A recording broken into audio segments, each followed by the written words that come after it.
thou that sleepest, arise from the dead. Read the Bible, you'll find out that God's not too happy with what's going on around us. Redeem the time, because the days are evil. The Bible has not changed. Boldly proclaim the restoration and preservation of Christian values in America. Satan has brainwashed a whole nation. As goes the church, so goes the nation. Nobody's convicted of anything anymore. And now, here's Last Call with your host, B.J. Edwards.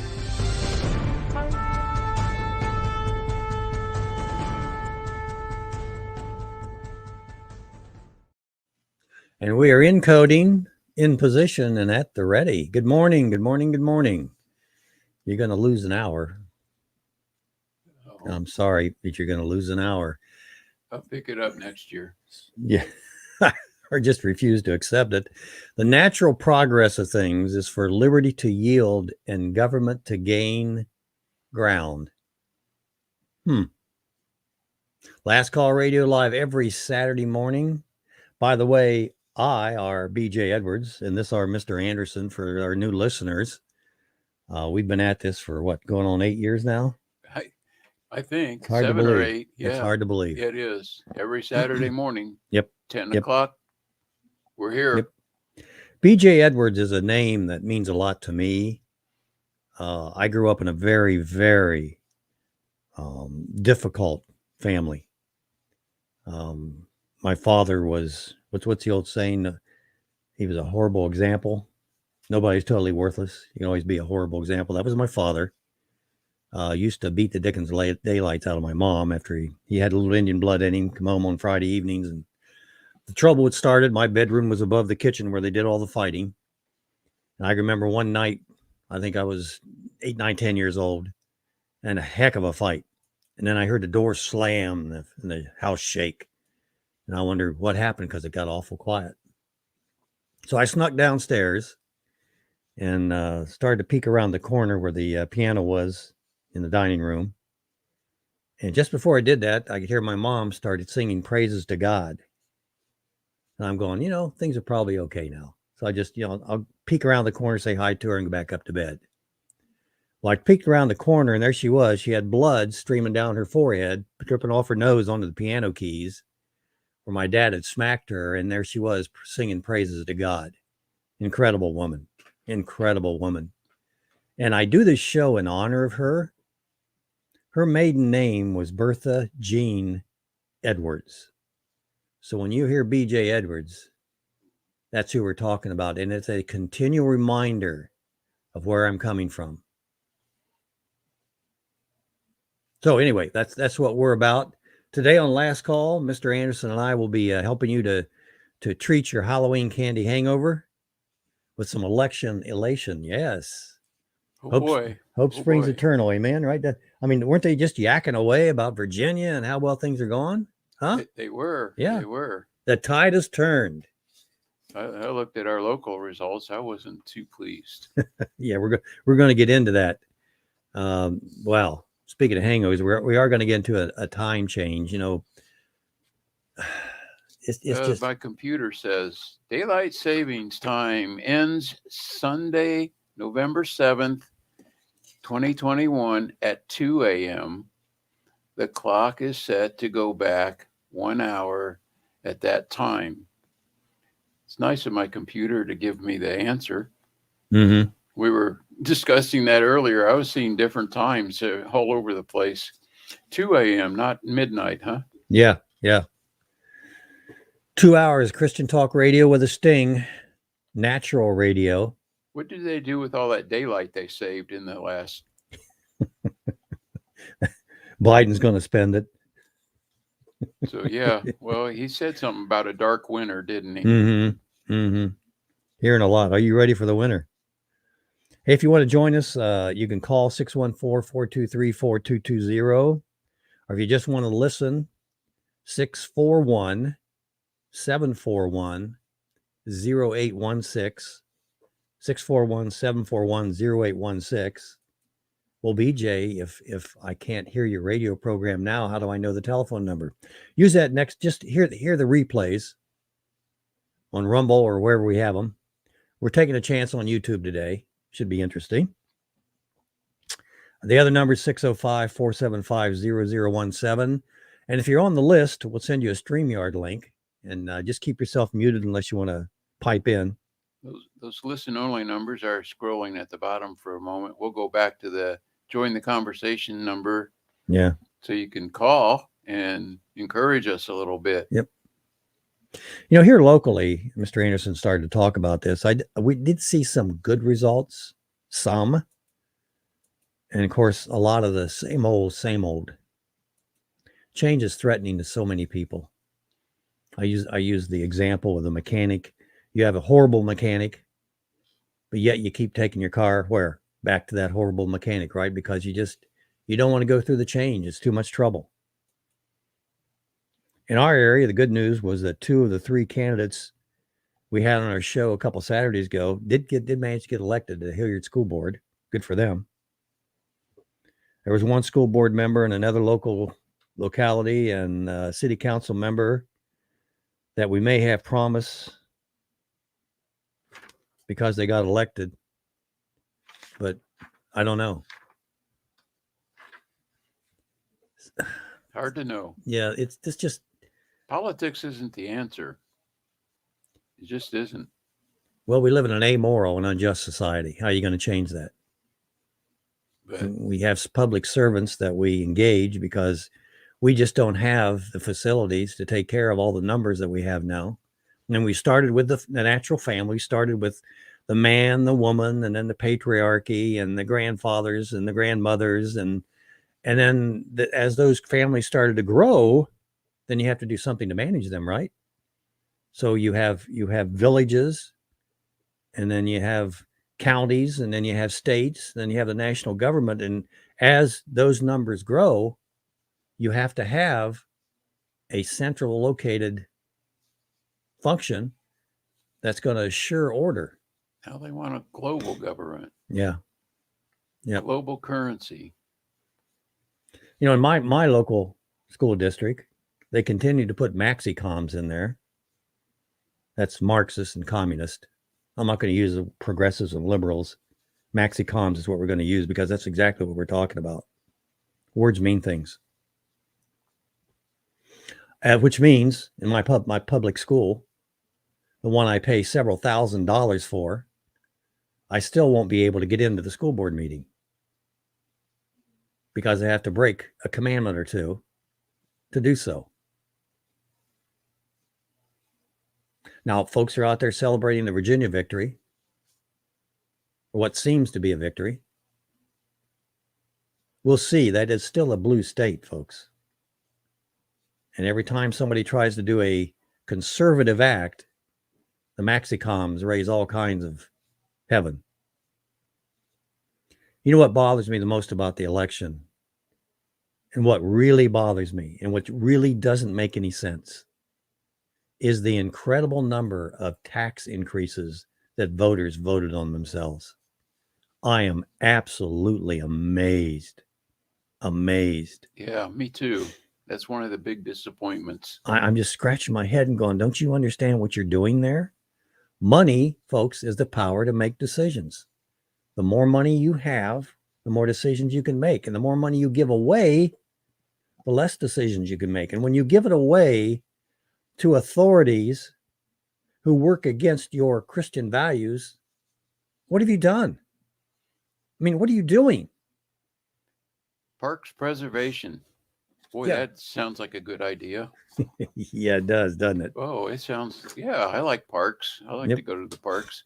So I'm going to send them more money so they can do eminent domain and take my land and make a park. Yes.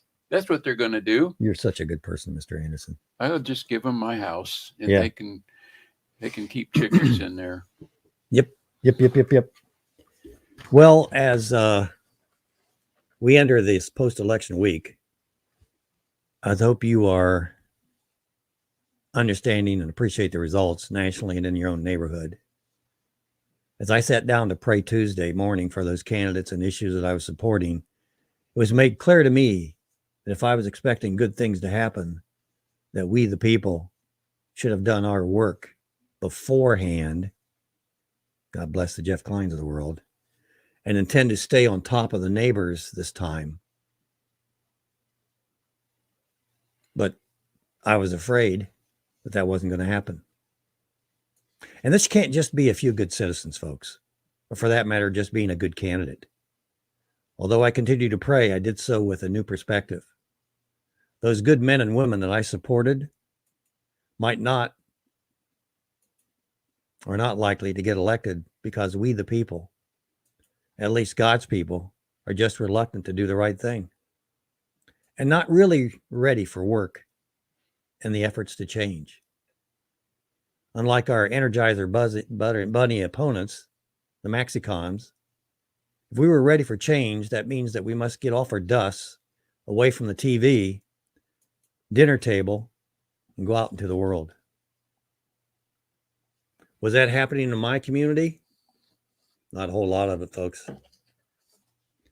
And for the most part, we've portioned out a lot of duties to complete strangers and think nothing about it, especially if the results are bad. We should be educating our children. That's why God gave us our children. Not government-run schools, not complete strangers, but we should be. But here we are, trying to vote the right person into office so they'll do the job that we refuse to do. Just giving you what I consider to be a Christian perspective. Parents have had the opportunity to control their children's education and their destiny, but instead, we trust the government to do the job. As a result, yes, there was a victory in Virginia with the governor's race, but will it be lasting? And will those good parents that finally stood up remain in position and at the ready? Notice I used the word onus or obligation, not pressure, which we should be applying if we're going to do that. That means voters in Virginia will expect the new governor to do the right thing without really telling him in a meaningful manner and applying pressure where pressure needs to be applied. And what that means locally, and due in large part to voter apathy, what was it in your county, in our county, Mr. Anderson? Less than one third of the people voted? I didn't know the number. I was I think it was around 1/3. Trying to figure that out. But yep. Yeah, the number of people in our community and the number that show up, like aren't they even interested a little bit in who's calling the shots? I want to know who's going to win the Browns and Bengals game this weekend. That's what I want to know. I think that's what's important. Oh, are they playing? Yes. I gotta be sure I'm home for that. Yep. We have an affluent lifestyle. Let's see if I can get that. There's a caller in. Yeah. Hang in there, caller. Okay. Yeah, hang in there. We're going to mute you. Just that's for Biker. A second. Yeah, that's Biker. He's Biker. Yeah. Biker. Yeah, I think I'm trying to mute him. Why don't you mute him for me? Because I don't think I can do that. But we live in an affluent society. We got a roof over our head. We're eating regular, some of us more than others. Really comfortable. Yeah, we farm out. We don't, speaking of farming, we don't do our own farming. We have somebody else do that for us. We don't do our own mechanical work on our cars. We have somebody else do that for us. Can't do it anymore. Right. Yeah, because it's so complex. But we're just not doing. We're used to having other people do it. And then we complain when they don't do it right. Well, again, the Maxicoms are taking over. They see this. They see our laziness. They see our want not to do. Our local trustees, and I refer to those who were supported by the Republican Party and pseudo conservatives, didn't get their 2 people in my county, which I was just incredibly stunned. As a matter of fact, out of the 3 trustees, there's 2 that I can, excuse the pun, trust. Yeah. And I'm happy about that. What a name. Yep. Trustee. And I'm going to give them that book from our friend. This, of course, What book is that? Oh, Lesser Magistrate. Lesser Magistrates. Yeah, Lesser Magistrates. I'm going to give it to all three of them. Maybe you can get a audio copy of it for them. Is there such a thing? I don't know, but it would. Matt Truella. Yeah. The Lesser Magistrates. Incredible. But basically what he's saying is when the trustees, when the city council, and even the school board take office, they put their hand on the Bible and swear allegiance to what? The Constitution of the United States. They are obligated to operate within that. And if there is I'll tell you what, when we go back from break, I'll explain the Lesser Magistrate. B.J. Edwards along with Mr. Anderson. You're listening to your last call. Daylight savings times. Woohoo.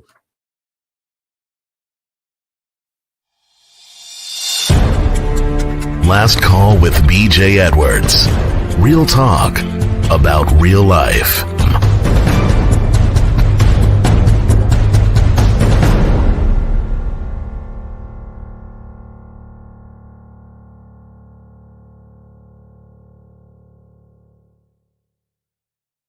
Like an hour, he tells us about his Halloween experience. Right now we're going to election and daylight savings times. That hour you lost last March when we set our clocks up 1 hour is stuck in your crawl. Take heart, you're getting it back. Actually, we're getting it back now. Daylight savings time ends at 2 a.m. local time on Sunday, November 7th. At that time, you'll need to set your clocks back 1 hour. So why do we use the system of spring forward and fall back? We all obediently just do that. Yep. Thinking, well, we're saving daylight. I read an article by that old Indian proverb where you can cut off one end of the blanket and sew it on the other end and have a longer blanket.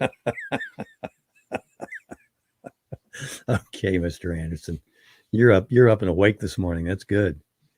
Debbie Cox of Cox Media Group wrote an article about this, and I thought this was very interesting. Again, daylight savings time.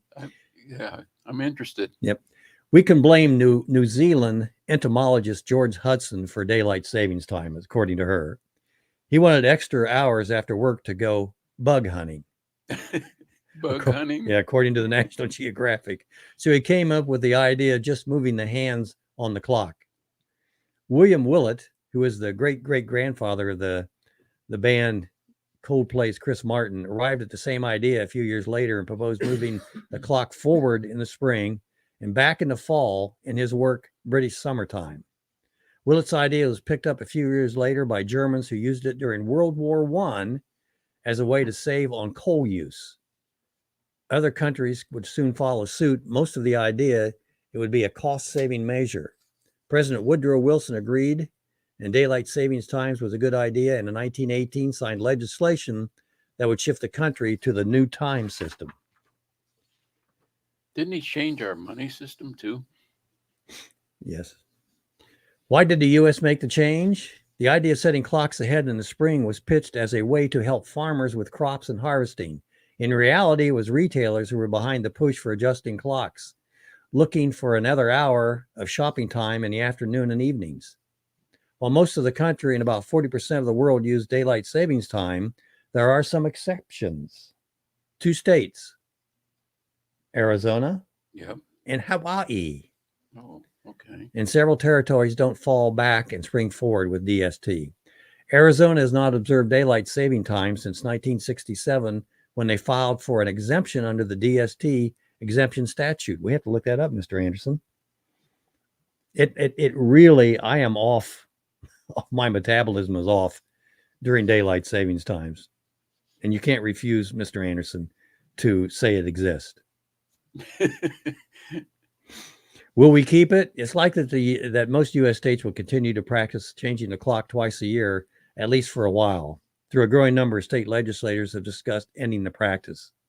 In the last few years, 15 states have enacted legislation to provide for year-round daylight savings time if Congress were to allow such a change, and in such cases, if surrounding states enact the same legislation. Full-time DST is not currently allowed by federal law and would require an act of Congress to make it permanent change. The 15 states that have passed laws or resolutions in support of DST are Arkansas, you're not going to like this, Mr. Anderson, Alabama, California, Delaware, Georgia, Idaho, Louisiana, Maine, Ohio, Oregon, South Carolina, Tennessee, Utah, Washington, and Wyoming. I didn't see Michigan on there, Mr. Anderson. I wonder what they did. Mm-hmm. Well, I can't even pick a good governor up there right now. Yep. So everything you ever wanted to know about daylight savings time, there you go. There you go. Yep. I still want to know what they did with the daylight they saved.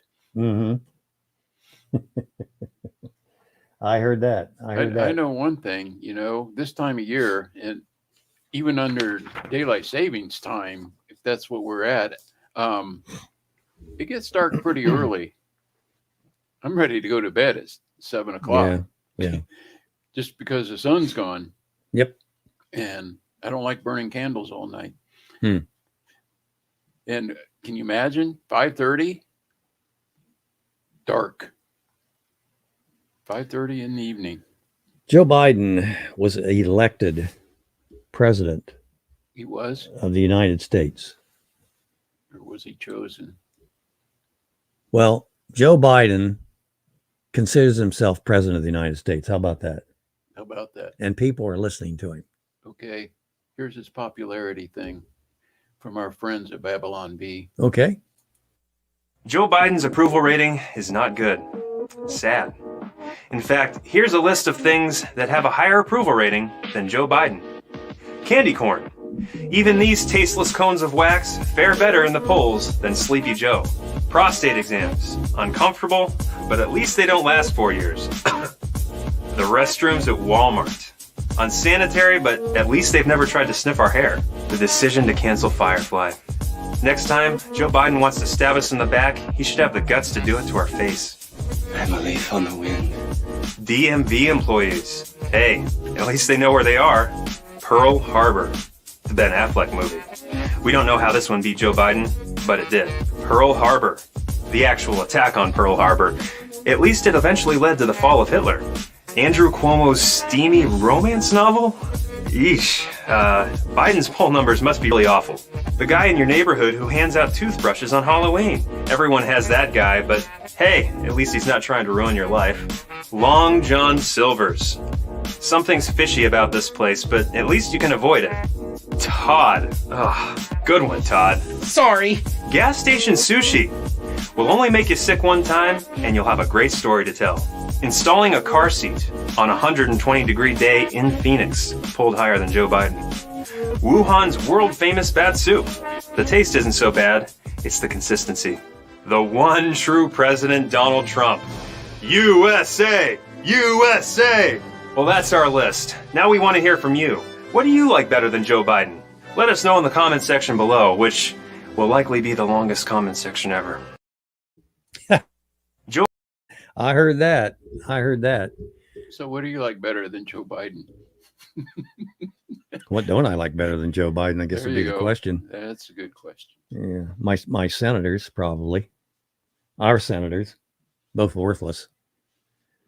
Speaking of senators, I get on senators' mailing list for doing show prep, etc. U.S. Senator Shelley Moore Capito, a Republican in West Virginia, ranking member of the Senate Homeland Security Appropriations Subcommittee, joined a group of her colleagues in introducing an amendment to the National Defense Authorization Act for fiscal year 2022 and standalone legislation to block President Joe Biden's reported plan to spend upwards of $1 billion to provide $450,000.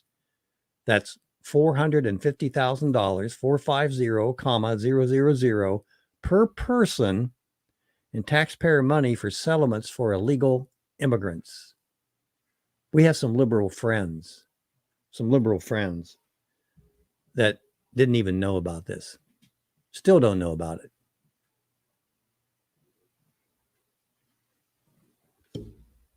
Yeah, Jeff, if you want in, just unmute yourself whenever you want in.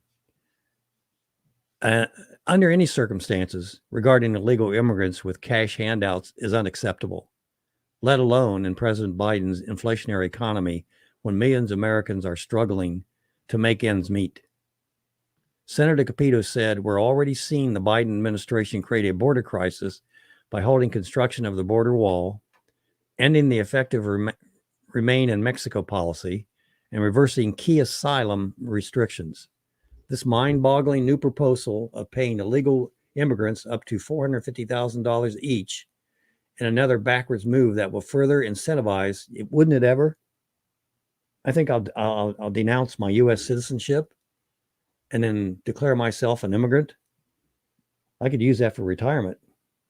Could you use that for retirement, Mr. Anderson? I could. Yeah. I could. Yeah. I like it benefits the illegals get over the ones I get where I worked for 30 years. Probably get medical care with that too, wouldn't I? Yeah. My children would get free schooling. I wouldn't have to pay taxes. This is looking better and better as I start to think about this. Oh man, we can't allow this to happen. I don't know what's going to happen here, but there is two trains heading down the tracks headed towards each other. And they are going to clash. I don't know exactly what that's going to mean, but they are going to clash. Jeff, are you with us this morning? I think he's on delay again. Jeff, I think you're going to have to go to your... Well, you can't go to your phone because we have that tied up. Yeah, I can't get him. Technical difficulties. Wanted to bring Jeff on, but couldn't get him into the stream. There seems to be some kind of delay there. This week... I think he was working on something. Was he? Okay. We unmuted himself, so I just assumed he wanted to talk. Well, are you there, Jeff? I mean, you're there. We see you. There's some weird scramble in the audio. Jeff, we can't seem to connect up with you, and the telephone line is tied up right now. Sorry, brother. This week, maybe I shouldn't get into this because I've only got about 2 minutes before the break. But for evil to flourish, good men need only do nothing. I've got a couple items. One is from a gentleman whose company has just told him that he is going to have the vaccination. He is an engineering type, very logical, very methodical, and his responses to his company are very, very interesting. I think those of you that have been threatened by your companies or are being threatened by your companies, what insanity, by the way, what insanity. Why are we accepting this? Why are we accepting it? Well, I got to eat, right? Yeah. Yep. And I want to see my grandchild, right? Yeah. This is insane, folks. This is insane. This week, I talked to one of my service reps. And after we take a break, I'm going to talk to you about that conversation. And I've got some suggestions for you. I think it's a good suggestion. So we come back from break. I'm going to relay a little bit of that conversation that I had recently with one of our service reps and what I think you and I can do, Mr. Public, Mrs. Public, about this situation that we can help not only this individual and other individuals like them, but we can help ourselves in the future. For evil to flourish, good men need only do nothing. And we have to light a little fire under our servants, our neighbors, and our family. Accountability. Yep. B.J. Edwards. Keeping you informed. This is Last Call with B.J. Edwards.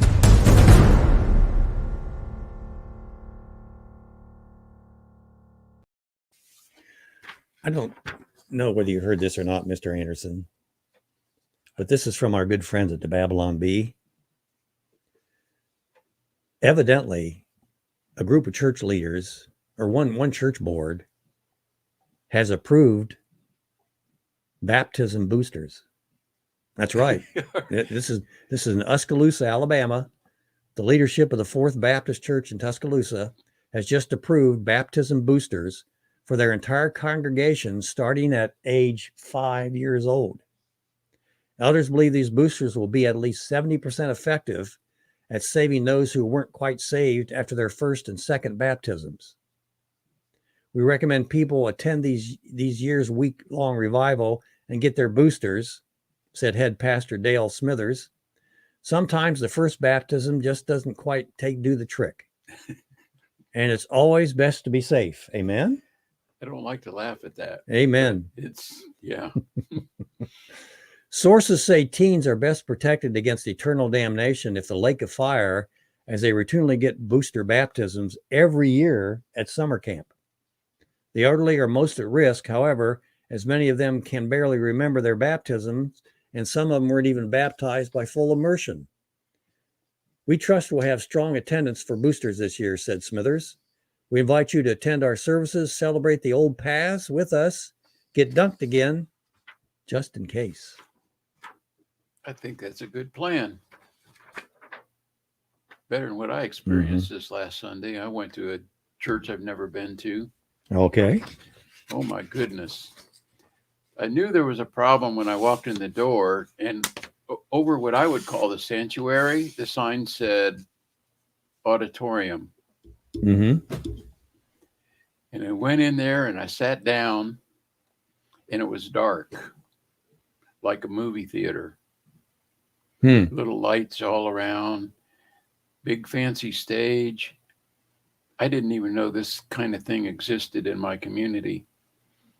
I was uncomfortable sitting there waiting for whatever to start. Then the band comes out. They were talented, gifted. I mean, if you like rock and roll music, you'd be all about it. But worship, I don't know. Everybody has a different idea about that one.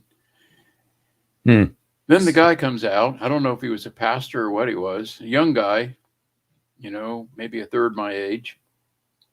Comes out and starts telling me about, or us, the audience, about how you can find them on this, that, and the other, on your mobile device, your app. And on the back of the seats, there's this little square thing with all those black and white dots kind of thing. You've seen those before, right? So you can take your phone and scan that you visited the church. I'm not making this up. I love it. I love it. 20. I didn't stay for the message. I couldn't take any more. Love it. I love it. This week, that's incredible. This week, I had a heart-to-heart with one of my service reps who will be refusing a jab and losing his job as a result. And that got me to thinking. I'm empathetic, folks. I'm empathetic. And pretty soon it's going to come to me. One way or the other, it's going to hit me. It's going to hit you. And you can fight it now when the pressure's off, or you can fight it later when the pressure's on. You want to fight it now and when it has less momentum. Amen. What can I do to help? I thought I could call the company and say, hey, I only want folks from your company who have not had the jab and they don't need to wear a mask. Or I could send the following message in an email, letter, maybe even that same phone conversation. I'm giving you options here. And I plan not only having a conversation with this company of this individual that helped me recently, but with other companies with all companies I do business with. And that's what I'm recommending to you. Just sit there and don't do anything. Say, well, I wouldn't do it that way, BJ. I wouldn't do it that way. Well, then do it the way you're supposed to do it. What you think is right. But for God's sakes, do it. Contact those you're doing business with. Let them know in whatever manner you do that you're uncomfortable with their forcing their employees to get a medical treatment. Experimental medical. Yeah, treatment. at that. But that's none of their business. That's not the company's business to do so. And to assume that your employees are going to be irresponsible, if you assume that, why do you have those employees in the first place? That they're not going to do the right thing. That they're going to come to work with COVID and spread it around on purpose. God help us. Okay, proposed communication. Company XYZ, Mr. or Ms. President. I know there's been a lot of talk about forcing employees to get questionable medical treatment that they either don't need or they don't want. My hope is that your company, whatever the name of that company is, understands and respects your employees' right to make their own medical decisions, especially given the inconsistent nature of today's reporting on the COVID issue and the limitations to do so as expressed in our state and local constitutions. Now, I have three possible closes to this letter, to this communication, to this email, to this phone call. Close number one. And if you don't like 1, 2, or 3, use your own, but for God's sakes, make the call. Send the email. For evil to flourish, good man only do nothing. Or you can wait till it comes to your home. Then you can complain to us about it, right? Okay, close number one. As a matter of fact, if there is a way I could, as a customer, support those who do not want to get the vaccination, or for that matter, choose to not wear a mask, I'd be more than happy to do so. Send them out. Send them out. I don't care. Close number two. I'd be more likely to support any of your service technicians who choose not to be vaccinated. And if you wish to put our house down as one that prefers to use those that have not been vaccinated, feel free to do so. Or close number three. We're getting stiffer and stiffer and stiffer. In the future, please only send representatives who have not taken the experimental COVID treatment, and I care not whether they're masked or not. Now, you, as a part of our last call audience, I thoroughly expect you to get this. And I expect you to contact the companies you do business with and let them know how you feel and perhaps the changes you will be considering. Just calling them and asking them if they require employees to get an experimental jab or to get a vaccination, whatever soft words you want to use. Just you're calling them and questioning them. And then somehow, some way, get the courage up to say, well, I'm not comfortable with that. Huh? Why not do that? I think that's an excellent idea, and I got to follow through with my plan. Well, I need a hearing aid, if you haven't noticed. And what? What? Okay. Anyway, that's an expensive piece of equipment, and there's a family-owned business in my community that provides these things. And I went to their office and I walked in, no mask. Secretary there has her mask on. She's being all nice and nice lady. Nothing against her. But I'm talking about getting an appointment and, oh, they can see you right now. You need to put on this mask. And I'm like, I don't do that. I'm sorry, but I don't do that. So I was a little upset, but I decided not to do business there.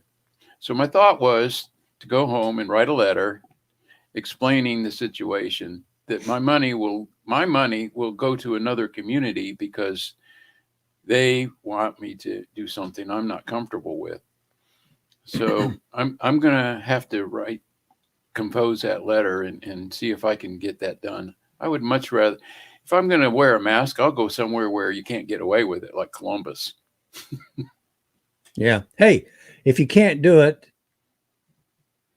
you don't feel comfortable enough doing it, call me and I'll use your name and I'll call them. Okay. I don't mind doing that at all. I don't mind doing that. Or get a friend, get a neighbor to do that. Sick BJ on them. Yeah, it needs to be done. It needs to be. Did you know? Did you know that Tuesday of this week in Congress, there was a Senate hearing. And in that Senate hearing, they heard people who had had vaccinations and had adverse effects from them. Now, I watched a video where a bicycle type biker, competitive biker, great shape, got the vaccine. And he was talking to a doctor, a British doctor, about what happened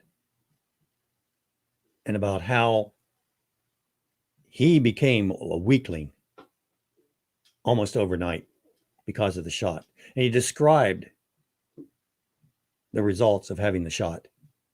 And he knew it was from the shot. And he went to a doctor. He went to the emergency room. And the doctor in the emergency room, you know what the doctor in the emergency room said to him? You need to see a psychiatrist because you're imagining these things are happening. You're imagining do you know how crazy this is? How controlled your doctors are? I'm telling you what, I'm really concerned about that industry. I can remember several years ago when I went to the hospital and I have a chronic back problems. And that emergency room doctor, I'm not picking on emergency room doctors, but I'm telling a true story, said to me, well, it looks like you have a kidney stone. And I said, Doc, please. I've had this back problem for years. I know what happened. I was golfing. I bent over the wrong way and boom, it hit me. He said to me, looked me right in the face, said, I'll tell you what, I'll be the doctor here and you be the patient.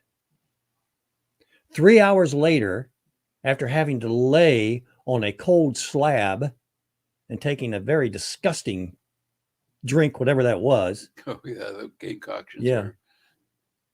Having done that and having that cold slab spasming my back even further, 3 hours later, the good doctor comes in and says, well, you know what?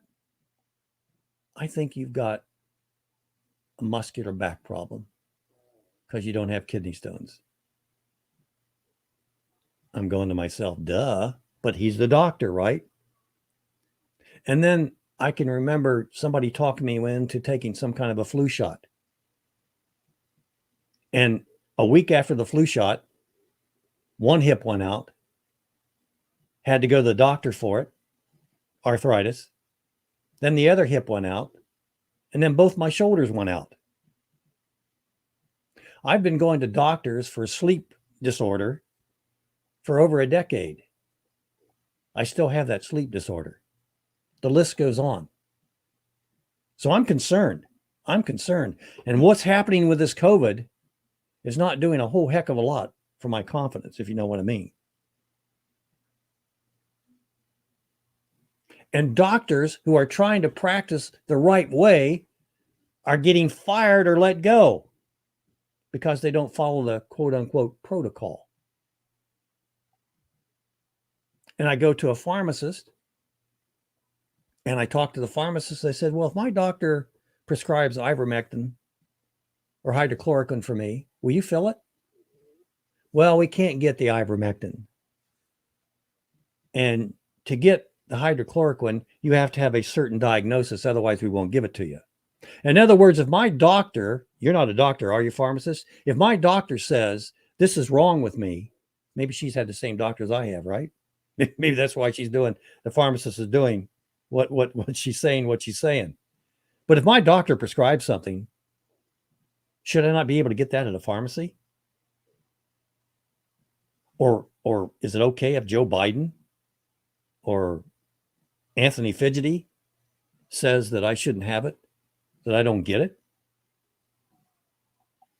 A government big enough to give you everything you want is big enough to take everything you have. Something like that. Yep. There's no justification for taking away an individual's freedom in the guise of safety. The founding fathers, Benjamin Rush, was concerned about medical tyranny.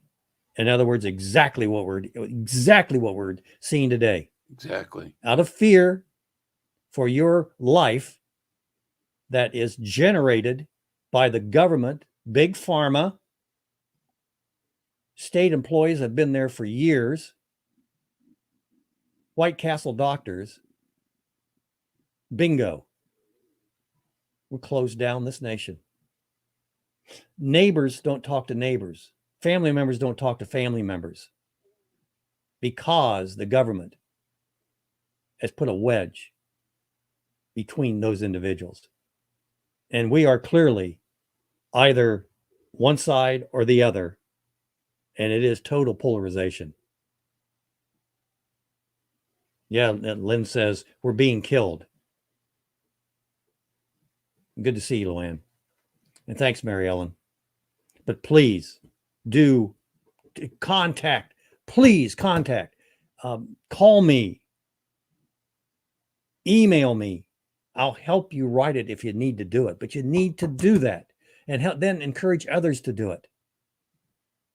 Numbers mean things, folks. Size matters. It can't just be BJ and Mr. Anderson doing this. It's got to be the rest of you.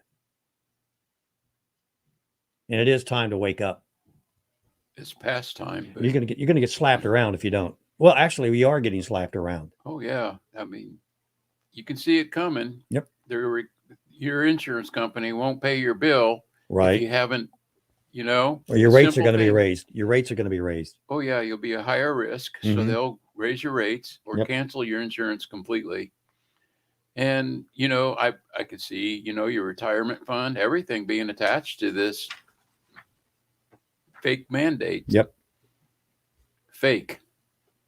Hey, let's take a quick break and we'll continue the discussion. BJ Edwards along with Mr. Anderson. This is your last call. And this is your last call. It could be.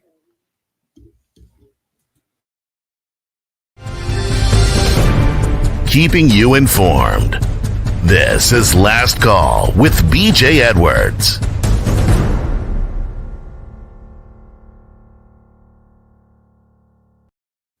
And we are back, and this is worth repeating. Yeah. This is worth repeating. Write a letter. Call them. Talk to them. Let them know in what other manner you can. You don't have to do it the BJ way.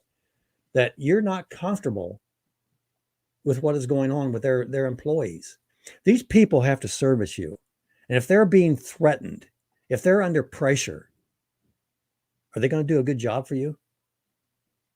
Will they care? Are they more worried about their job than they are about doing a good job? It's not based on their performance, folks.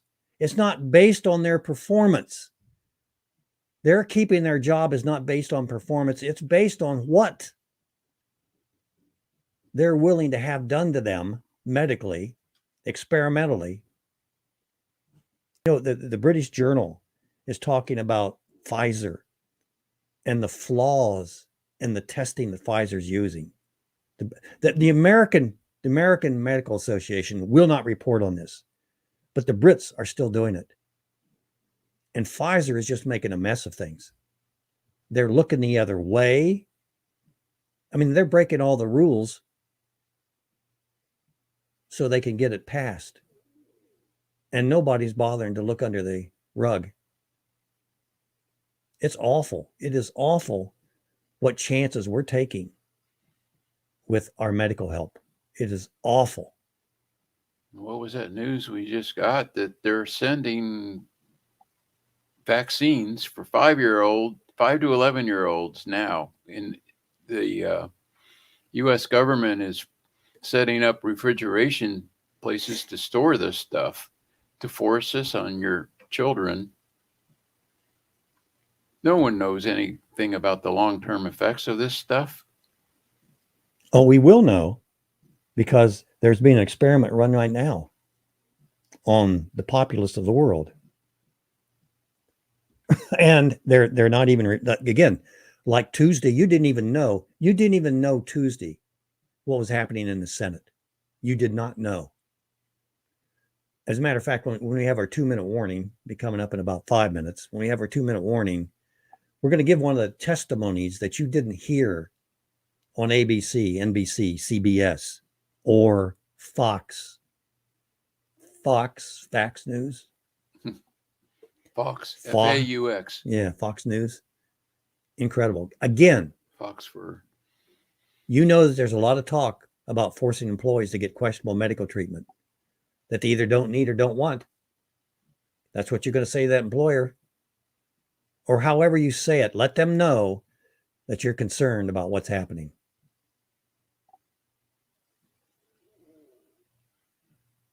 Let them know. For evil to flourish, good men and women only need do nothing. Quit your complaining. Quit your imagining this and imagining that. Put down your Bible for 30 seconds and let them know that you care about their employees. You better care about them. They'll be your children. Yep. If they're taking care of your basic needs, your food, water,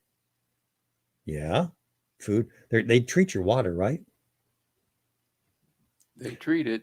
I don't know with what, but they treat it. And in all cases, this isn't going to happen. A case of a nurse who was fired from her job and then hired back through the government, through FEMA. But that isn't happening here. They're taking whatever they can get if they can find it. Again, we have an employee shortage, folks. We have an employee shortage. The companies that are requiring the jab and the mask wearing can't even find enough employees yet. This makes no sense business-wise. They're willing to fire an employee when they can't find a replacement for him. That makes sense to you? Well, let's see. New York had a big walkout this week, didn't they? New York City? Yeah, 9,000 or so. Yeah. Firefighters, policemen, various things. Yep. And I don't know if the election of the mayor is a good thing in New York. I don't know much about this event, but they did get a new mayor. I don't know. He was a former police officer. Yep. Maybe he's on their side. I don't know. Look at our enemy is nasty. Nasty. They don't I mentioned to you Quora, and this is incredible. Quora is a maxi-comp site. Again, I'm not using liberal progressive. Marx communist. Yep, Marxist communist. Here's the question on Quora. Christian Winter is a senior software architect who answers the question, why is Fox News so different from other networks? Because, well, could you ever transpose this? It's not news. It's right-wing propaganda disguised as entertainment, disguised as news. Yeah, NBC, CBS. At the end of the day, it's a bunch of lies designed to make you vote Republican. And the other majority of the news media isn't getting you to vote Democrat, isn't getting you to take the jab, to follow Big Joe. Fox just won a lawsuit. The studies showed that people who watch no news at all are better informed than people who only watch Fox News. Nasty. I mean, nasty. They're creating this, okay? I'm responding to it. They're creating it.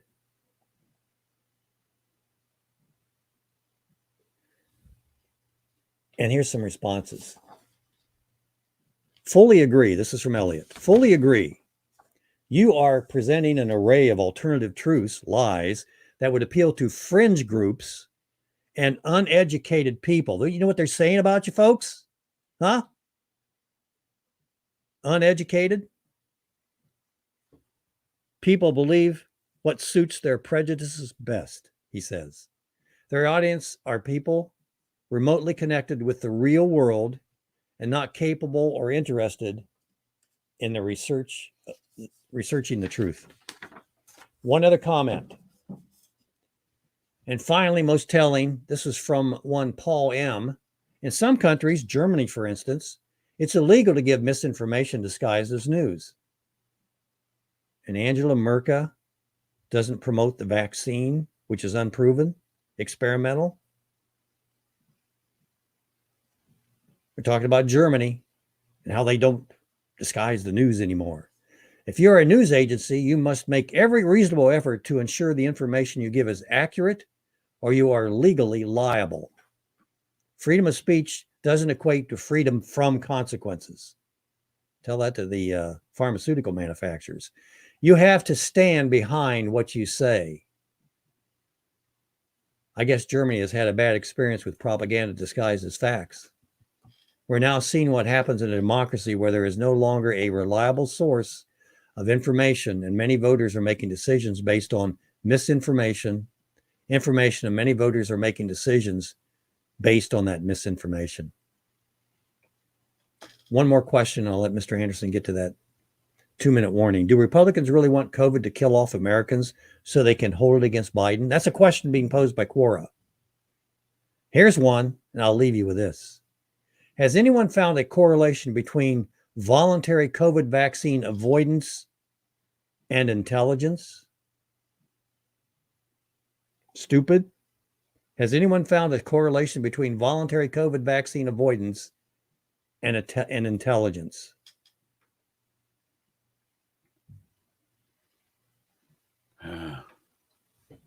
That's what they're saying about you, folks. Just keep quiet, though.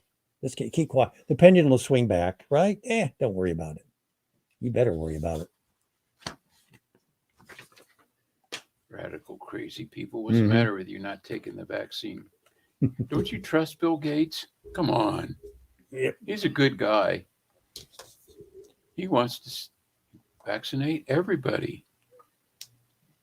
I wonder why. Oh, he's one of those guys that wants to reduce the population, isn't he? You got a 2-minute warning coming up, Mr. Anderson. Okay.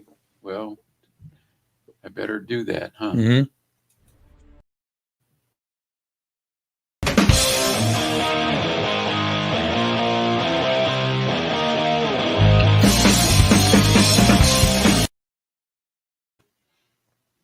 Okay, where is that? Harry. I was a father of a 16-year-old son. A single parent. I raised my boy since he was a baby. He meant the world to me.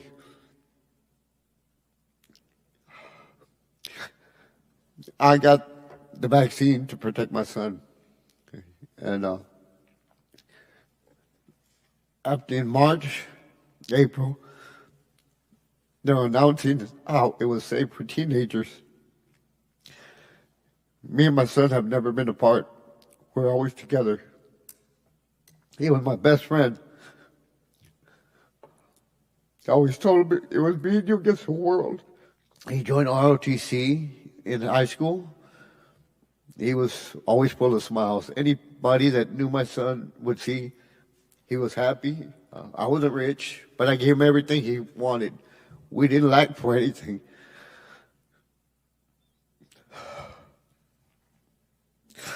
We used to go fishing, camping, do everything. We got the Pfizer vaccine because I thought it was to protect him. I thought it was the right thing to do. It was like playing Russian roulette. My government lied to me. They said it was safe. Next week is his birthday. You know where I'm going to celebrate his birthday at? While everybody, once we leave here, they're going to forget about what we're doing or what they talk about, what we said here. They're going to be enjoying time with their family and kids. Thanksgiving, I'm going to spend at the cemetery. Christmas at that cemetery. They need to quit pushing this on their children. I lost mine.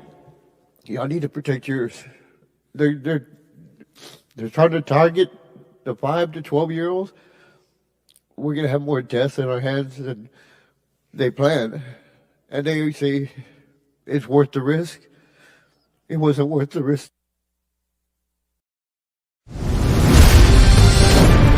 Keeping you informed. This is Last Call with BJ Edwards.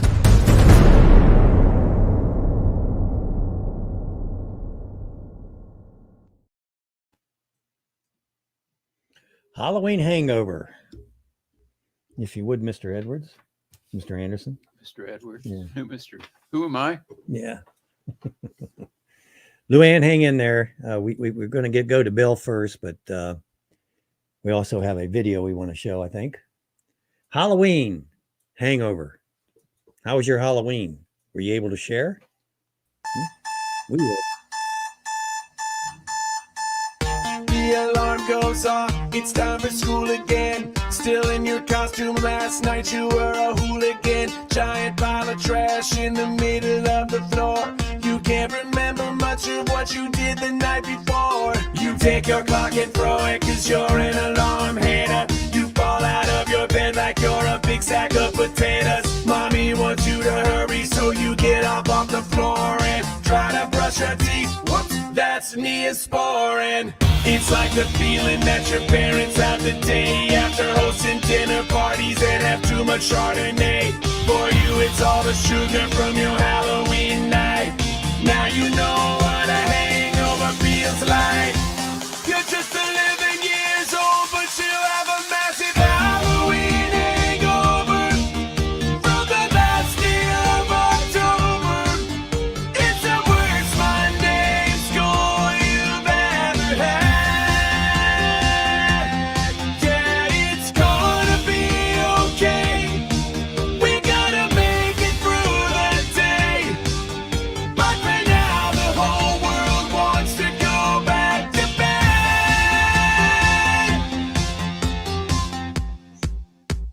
Candy, sugar. Yeah, now your mom is sitting in the car. She's pressing on the horn, stressing about where the heck you are. You're putting on a backpack, it should be easy, right? So why are you in your backpack getting in a fight? Too hungover to carry it, too hungover to talk. You've turned into a toddler, you've forgotten how to walk. Your shirt is on backwards, yeah, you know that it's a no-no. You're hunching in the driveway like a mini Quasimodo. Your mommy's out of patience cause you're still not ready, yeah. But your arms and legs are like soggy spaghetti, yeah. This Halloween hangover is making it so hard.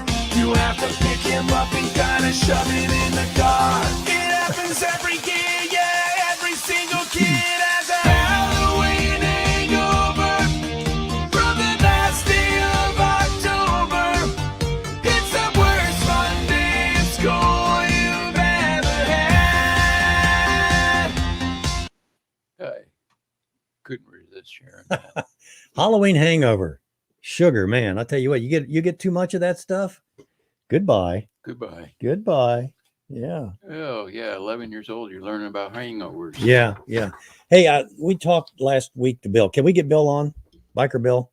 Because I want to see how his Halloween experience was. He's there. Bill, are you with us? Hey, Bill. This Oh, we hear our program. It's a good program you're listening to, Bill. I'm here. Okay. Hey, Can you turn down the background? Hello, hello, hello. can you turn down the background news? Hello, hello. Can you hear us, Bill? Okay, hang on. I'm turning it down. There you go. There you go. Thank you, brother. I can't hear the show now, so go. Yeah, that's okay. Well, you hear I the can't show. hear you at all. You're hearing us live. Can you hear Your us? mouth moving. You can't hear us though? Let me see what I've done here, Dad. You can't hear us? I don't know much. Everything looks go. Back to call. Let's see if that works. Hello? Yeah, we got him on. We got him on there. Is that Hello? what it is? Yeah, Bill. we're here. Call you back, Jimmy. I'm not getting it all. Okay. Well, we can't talk to you if you can't hear us, Bill. Technical problems as usual. We could hear him. Yep. Just fine. Why couldn't he hear us? Don't know. I'm going to go to headlines. We're trying to work this out. Speaking of Halloween, 2 Texas children. That's probably Bill again. See if we can bring him on. You got the mouse. Hello? Bill, is that any better for you? Hello there. Can you hear us? You are. Okay, good. Yep, I hear you. Good. Tell us about Halloween. You were going next door and beat people up the side of the head with a Bible. I mean, what'd you do? I went across the street, actually. Wasn't next door, but my neighbor across the street was having a big old kids Halloween party, so she asked me if I wanted to come. I said, heck yeah. You know, this year was the most fun I've had on Halloween ever. Wow. I did. I had a blast. But anyway, I went over there, and like carloads of kids were coming to her party. She got a big, I call it a compound. I swear I envy that girl's backyard, but whatever. She had lots of kids, and she said, Bill, I said, what? And she said, can you do me a favor? I said, yes. And she said, will you hand out candy while I take these kids around the neighborhood just a little bit? I said, go. I got this. And I'll hand it out for both houses. When they come to your door, I'll holler at them, tell them, I got her candy over here. Because we didn't have no candy. Linda wasn't here. She was trying to get candy. And apparently there was a shortage. Imagine that. I ate it all. I gave one little girl a handful. I've got this thing. I changed my garage into a man cave, and I have this like big martini glass that I throw change in. Mm-hmm. And I just grabbed a handful of change because she was so dead burn stinking cute. And I threw that handful of change in her bag. I said, I don't have no candy, honey, but you're too cute to turn away. And so she gave me brandy as my neighbor across the street. She gave me candy, a big bowl of candy, and I was handing out for both houses while she took the kids around. And talking to my neighbors, whatnot. Well, do they know you're a Christian? Do they know you're a Christian, Bill? They ain't nobody with a pulse don't know I'm a Christian, or at least think I am. So you're infecting people around you. You told them not to wear a mask because you're going to infect them with Christianity. I don't care if they wear a mask. It's not my business. I don't care if you wear a mask. Don't tell me I got to wear one. Now, I ain't going to talk a lot about that because I yelled at you on Messenger, but Mr. Anderson don't look at his Messenger, so you ain't found out yet, but you will. You're going to get kicked off YouTube again. Yeah, probably. And that's your best platform for being heard. Well, what are you going to do? I mean, am I going to say stuff without coming out and tweaking their nose? I'm sorry, Bill. I'm not going to take the shot. And that's what you. But if I had a radio show like yours, I would say, you do you. I'm going to do me, and I don't think that includes taking. Well, let's qualify. Let's qualify something here, which I should have done at the opening. This is an opinion show. We're expressing our opinions. We're not experts. Jimmy. I mean, BJ. Well, it's done. It's past and done. You had a good time on Halloween. You did a lot of sharing, and maybe infected a few people with Christianity. I certainly hope so. I don't know. I complain to the Lord. I have not had a weeping, crying mess of a person in the floor in front of me yet, repenting of their sins and saying they want to know Jesus yet. But I would say I caused a few to think. That's your job to get them started in the right direction. You've got a stopped car. Maybe you got them to put the key in the ignition, turn it on, and think about moving. You created a monster, James. Well, good. You created a monster. I don't know. I sat here on my butt for 8 years, and I didn't do a thing for nobody, with nobody, about nobody, or nothing else. After my homeless period, I just wanted to die.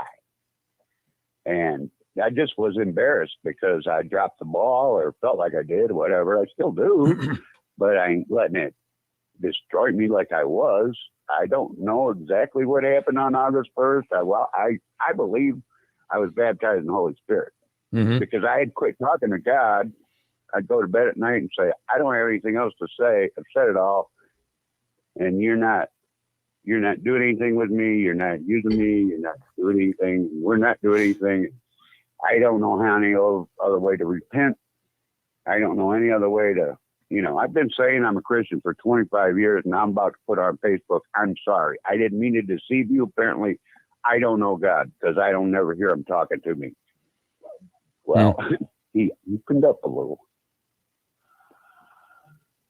All right, Bill. All right. I hear him now. Yep.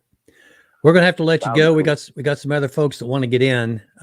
Good job on Halloween. Just get me started and then kick me off. That's right. That's right. Get everybody now excited. The neighborhood's in trouble. I want the neighborhood to know I was content to sit in his house. And Jimmy wound me up, and then he cut me off. So now I got more to say. I'm going to have to say to you, I'll be out there in a minute. All right, brother. God bless you. We love you. And we've got to let some other folks in here. I love you more. Mr. Anderson, check your messages on Messenger. All right. Okay. Thanks, Bill. All right. Bye, guys. Bye. I love you both dearly. You too, brother. Bye. Thank you, brother. Luann, if you want to try to get in, go ahead and try to get in now. And Roger, if you want to talk, just unmute yourself. But I'm gonna go through these headlines before we go any further. Speaking of Halloween, 2 Texas children were vaccinated without authorizations while trick-or-treating. And by the way, this happened in a church. What? One immediately experienced an adverse reaction. The city of Garland Health Department confirmed, this is in Texas, in a statement to local media that the injections at a local church should not have been administered, adding that the incident occurred in error. Well, there's a lot of errors going on out there. They claim that they are in communication with the parents of the children who are monitoring them for side effects. Next headline, 5-year-olds have to show vaccine cards in San Francisco. Biden is slammed for plan to fine businesses up to $14,000 for each unvaccinated worker. That can't be constitutional. That's not even a law. Who fined who? Biden is slammed for a plan to fine businesses, I think it's through OSHA, up to $14,000 for each unvaccinated worker. Oh, the business pays the fine. Yep. Alaska governor orders state agencies to ignore federal vaccine mandates. Proposed U.S. Natural Immunity is Real Act. This is interesting, but it might be dead on arrival. On October 15th, with the above in mind, Representative Diana Harshbarger introduced the Natural Immunity is Real Act with 16 GOP co-sponsors. One was not my representative. Senator Mike Lee and 3 co-sponsors. The House and Senate measures require federal agencies to acknowledge, accept, and agree to truthfully present natural immunity pertaining to flu COVID pursuant to the promulgating certain regulations. Lee earlier slammed the Biden administration for operating as a medical police force, adding mandating that federal or other workers be jabbed threatens the employment of millions of Americans.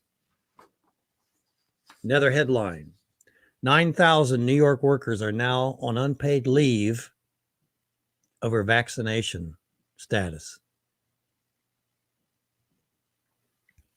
Second quarter earnings, Pfizer. What do you think that is, Mr. Anderson?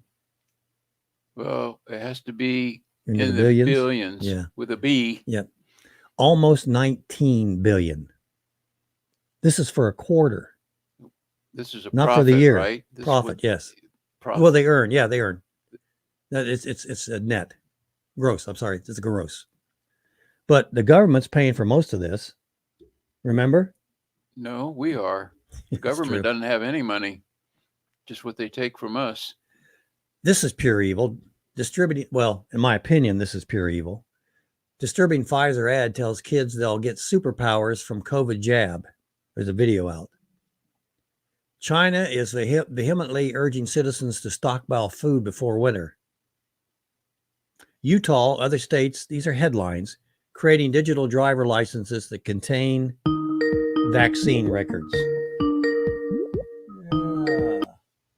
We'll be with you in a moment, caller. Shipping crisis, staffing crisis, empty shelves, government intervention is a disaster. Over 50,000 illegal immigrants slipped past Border Patrol in October alone. President Biden weaponizes OSHA to enforce vaccine mandates. Oregon pastor vows to devise city ordinance seeking to restrict churches' ability to feed the homeless. We'll get to that. We're going to take a quick break, and then we're going to get to our caller and maybe get to that homeless issue. And Roger, we'll get to you after the next caller. BJ Edwards along, Mr. Anderson, your last call.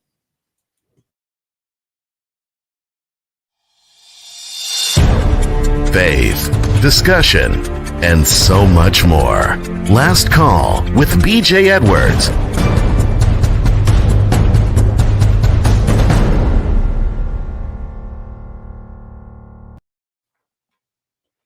And we are back. Hello?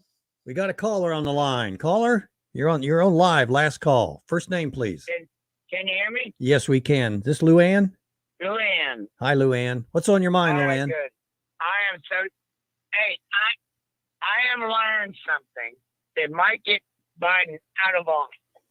Okay. Okay, Obama. I have a video of Obama saying that he could do a third term and have a puppet to be out in the front. What's happening now? Same thing. It looks okay. Now you cannot have a third term as president, correct? Right. Amen. All right. Well, he's got a third term now. I like the idea. All right. Now we got to be able to prove it. Yeah, that's true. That's true. Okay.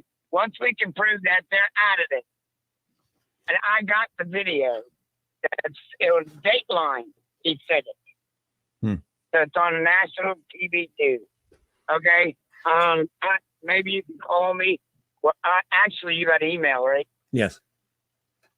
I can try to email it to you. Okay. We must stop this crap. We got to rise up. I mean, what are we going to? What they're doing to us, they did to the Indians. Interesting. You remember? Interesting. What they did to the Indians? Relate. They're doing the same thing to us. What they do to the Indians? Yes. We need to get off our ducks and get it done. I do need help, by the way, in moving closer to people like you so that we can get on better.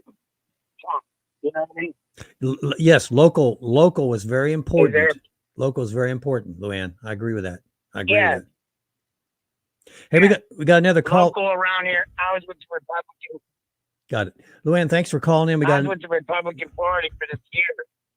I get you. I get you. Okay. Well, maybe we can talk when you got more time. Okay. Thank you. Thank you. Hey, take my number down. That way we can talk about this. Okay. I got a lot of information. We got it, Luann. Thank you very much. It would help turn this around. All right. Thank you very much. Oh, you're welcome. God bless you. Love the desire. Love the fire. That's what we need. Look, I don't know what we can do with what Luann said, but I do know that it won't be successful if we do nothing. And the idea of getting closer to those of like minds, there's nothing wrong with that. That's a good idea. And the more folks we have local, I'd like to have everybody that is on Coach Dave Live show move into Delaware County. And boy, would that be interesting, Mr. Anderson, or not? Oh, it would be very interesting. It would be very interesting. I think somebody would hear us. We just lost Roger. Right. Going to bring Roger on, but we lost him. He went away. Mm-hmm. Did he get impatient or lose signal? Maybe. Roger, why don't you come back in if you get a chance? So it's now 1 week past Halloween, but the horror has still not passed for the poor souls that are being held without bail and in solitary confinement in Washington, D.C. The January 6th thing. Yep. There's Roger's back in. Let's add him to the stream, see what he has to say for himself. Roger, welcome to Last Call. Jim, can you hear me okay? Yes, I can. There seems to be a little crackling on my side. I was just calling in to talk a little bit about the constitutionality of things going on. And the biggest problem is nobody's going to jail. Yes. Nobody's having to, their consequences. Now, I understand that Durman, whatever his name is doing some things, but you need more than that. You need more than a 3-year investigation that takes 3 years. There is no doubt New Jersey election was stolen again. You know what I'm saying? Mm-hmm. The Republicans had a full year to get ready to stop another steal, and they were able to prevent Virginia, but New Jersey was stolen again. 40,000 votes came in overnight. Nobody knew where they came from. So, but nobody is having to go to jail. No one is being criminally charged, and that's the problem. You just need a couple of these people to get jail sentences, and you might stop some of this. Well, the devil's in the detail here, Roger. And as a lawyer, you know what we're talking about. Look, we have a unrighteous wave, an unrighteous momentum that we have to break into. And we need to get a victory or two, palatable victory or two, to start to turn this around. And Roger, I don't know. There's opportunities galore out there for starters. Okay, see, Jim, opportunities. Yeah, go ahead. See, Jim, the system is. If you have a misdemeanor or an OVI, or the system is working for America, I believe overall. If you're is a criminal case, a felony level, I believe overall, at the local level, it's working. But when you look at the national level as it relates to political activity and the line, and it's not, nobody is being held accountable. So the little guy who has a misdemeanor, he's held accountable, and the felony criminal, he's probably held accountable some. But at the national level, there's no accountability for what's being done. Yeah, I just mentioned that there are people in solitary confinement that were in Washington, D.C. on January 6th. And my guess is they don't even have a solid charge against them, yet they're being held in solitary confinement. And that, folks, I don't ever want to experience that, because it is bad on the mind to be in solitary confinement. Where, Jim, where on that? We're what? You're cutting in and out, Roger.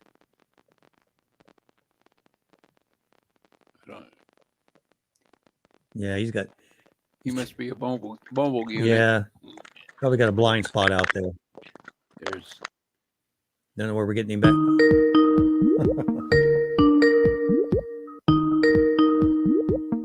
There's nothing there.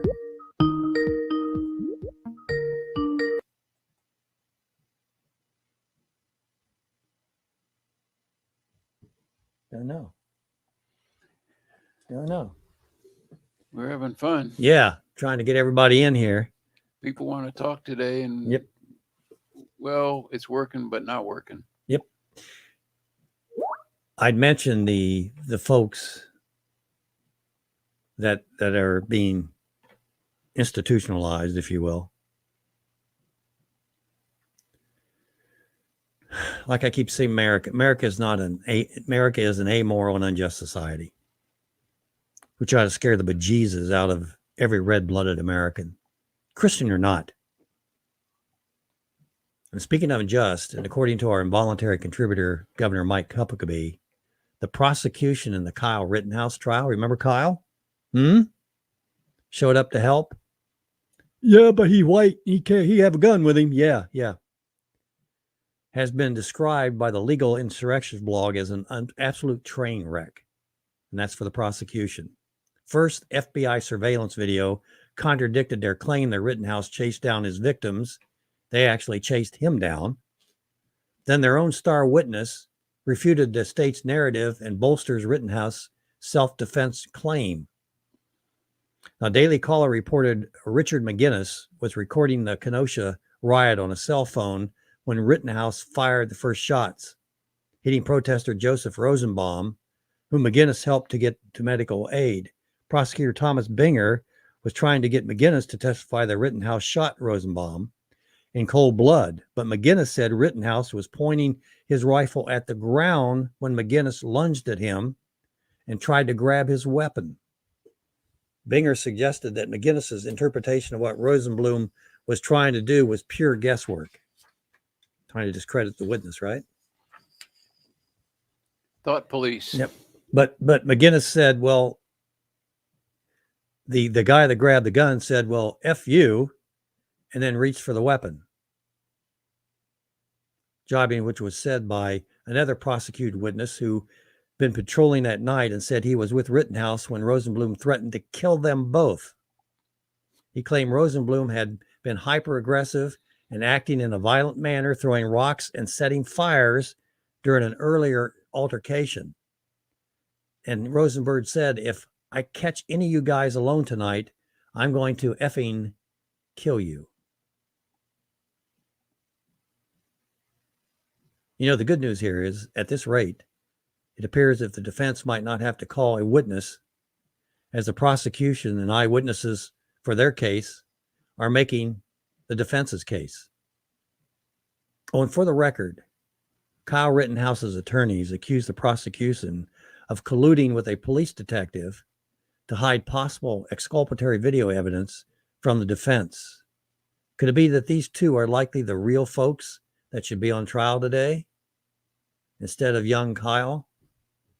But then again, like I said, we live in an amoral and unjust society where patriots are being sequestered away from their loved ones, and young boys are accused of heinous acts because they're white and they own a gun. America. What a country, right? What a country. America. What a country. I love America. I come here to change it. I know we're in control of our own destiny, and the devil is in the details. I don't know exactly how we do it. Like we suggested in the last hour, there are people out there that need you to call companies that you're doing business with and let those companies know that, no, you're not the president of the United States, yet you're a consumer, and you're not pleased with them having their employees get mandatory experimental shots. Well, many people say they're experimental shots.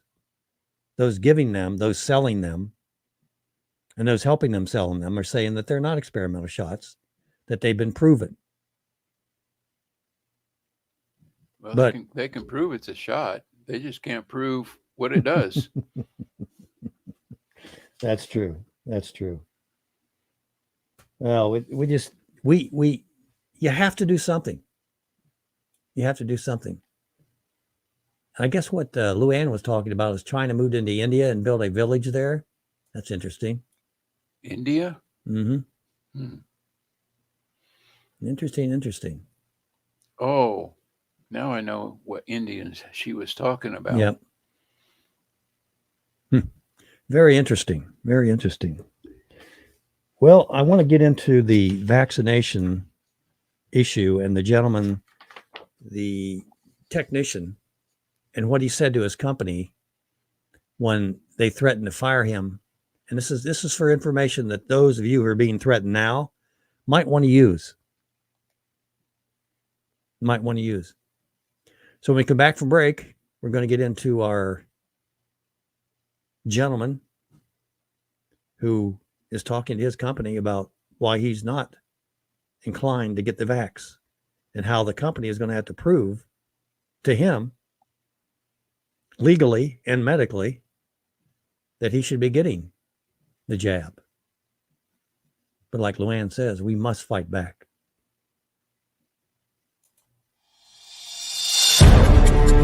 Last Call with BJ Edwards. Real talk about real life.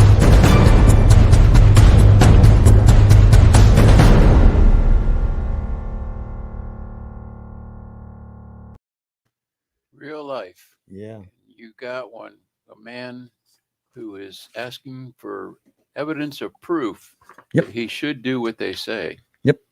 He's been told by his boss that he's going to have to get the vaccination.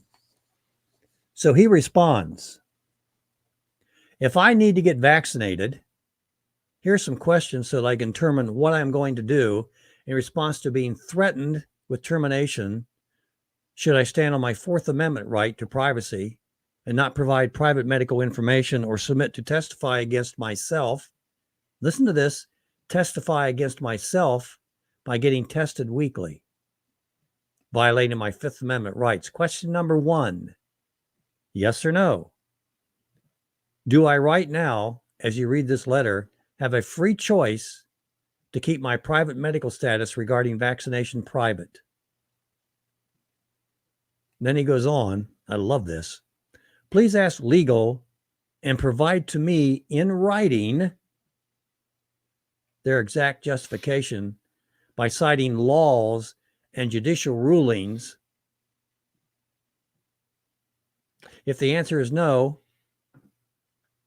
I do not have the right to medical privacy. I don't want to hear about policy or opinion, only actual state law and federal law that clearly apply to me, proof of your jurisdiction as a private citizen, and court rulings on that law. If I do have the right to medical privacy, then just skip to question number 3. But if it's no, then here's question number 2. If legal provides what they claim is valid justification show that I must reveal my status now or any time in the future, do I have the right to decline to take said vaccination for any reason if my status is not vaccinated or not fully vaccinated by some yet to be disseminated legal definition of what fully vaccinated means? Again, he wants to see that in writing. Question number 3. What exactly is the company wanting? What exactly is the company wanting to inject? What exactly is our company wanting to inject into a person's body? To make a fully informed decision, if I am unvaccinated, I will need to be provided with a full list of ingredients and amounts they are present. Example, mercury, etc. You understand what he's asking for here, right? He's asking for detail. You want me to do this? Okay, fine. Just give me the information. Question number 4. Since leaders are supposed to lead by example, I will need to see the validated medical records of all in my direct chain of command. I'm sorry. I've been in a business environment before. I can imagine how this falls on certain ears. Question number 5. Proof of the claim that whichever vaccine our company chooses is indeed safe and effective by providing all information from the government's own Vaccine Adverse Event Recording System, VAERS, for that particular vaccine. In other words, had there been adverse effects to this vaccine, I have a right to know that. Question number, what are we at here? Number 6. Again, he's an engineer. He's going to be thorough about these things, very black and white. When I was recruiting as executive recruiter, I really loved engineers because it was black and white. There were no gray areas. It's either this way or it's that way. Just give me the facts, ma'am. All right. Question number 6 for our engineer, for our employee who's going to be fired if he doesn't take the vaccination. And he's asking questions as to, okay, I'll take it, maybe. But I have a choice here. I want to know what we're talking about. And do you know what you're talking about? And are you going to lead by example? Is what he's asking so far. Absolute proof, question number 6. He's asking for absolute proof that the vaccine is to be used is in fact approved by the FDA, CDC, since there are charges by a qualified lawyer that only a vaccine not available in the USA was actually approved. Were you aware of that? I was not aware of that. But I was aware that there are some loopholes in the FDA supposedly approval. And, and it isn't the one that they market. Huh. But I don't know. I'm just Mr. Anderson. But I have questions. You want to share those with us now, or you want me to continue with these questions? Well, continue with these. They're similar to mine. He's quite good. He's quite good. Question number 7. This is a great question, and this is being so overlooked. Has everyone supporting this plan reviewed the pertinent information regarding forcing any medical procedure on a person from the Nuremberg trials after World War II? You know, the Nazis were doing a lot of experimenting, weren't they? So we heard, yes. Here's a great question. Question number 8. Are there any safe and effective alternative treatments such as ivermectin, hydrochloroquine, or monoclonal infusions? I have a good friend that was diagnosed with COVID last week. And fortunately, he had a doctor who prescribed the monoclonal infusions. And he was in a high risk category. He's fine now. We hear from him often. And he's asking to have his company provide all peer-reviewed medical studies to provide company time for to examine. Question number 9. Can my company guarantee that any person getting this vaccine will not get COVID-19 anyway? Let's halt there for a moment. We know better than that, don't we? Yeah, but it won't be as bad, BJ. Really? Has anybody ever died of COVID after having the shot?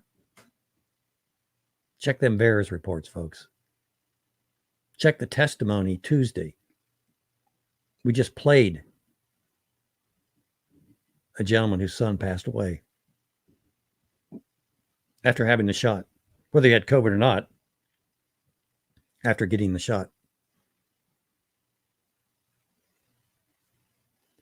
A couple shows back, we played an interesting video from the Amish community and how herd immunity works, which is part of God's plan, I think. And what's the detail for removing somebody from the premises who doesn't get the shot? Armed guards?